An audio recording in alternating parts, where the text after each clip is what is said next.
મારી ફિલ્મ શક્તિ, જેમાં મારા કિરદારનું નામ રેખા છે અને આ એક ગામની વાત છે જેમાં વેશ્યાવૃત્તિ ચાલી રહી છે. હું આ ગામમાં આ કોમની હું છું અને હું કઈ રીતે આ વેશ્યાવૃત્તિ ચાલી રહી છે એમાં બધી સ્ત્રીઓને કઈ રીતે આત્મનિર્ભર બનાવવા એ મારો રોલ છે.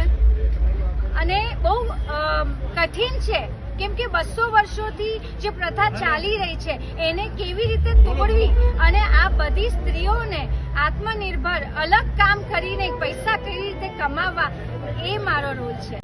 ભાવિન ત્રિવેદી જે અમારા ડિરેક્ટર છે, અવોર્ડ વિનર ડિરેક્ટર છે, એટલે એમની ફિલ્મમાં કામ કરવું એટલે મારા માટે સૌભાગ્ય હતું. ને તમે મને અનુભવની વાત કરી, અનુભવ અદ્ભુત હતો.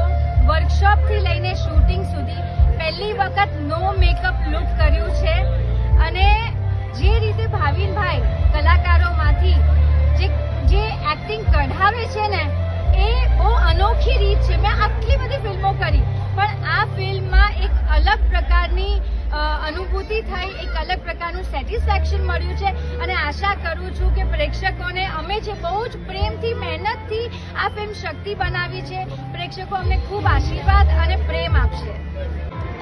બસ મૂવી આવી રહી છે.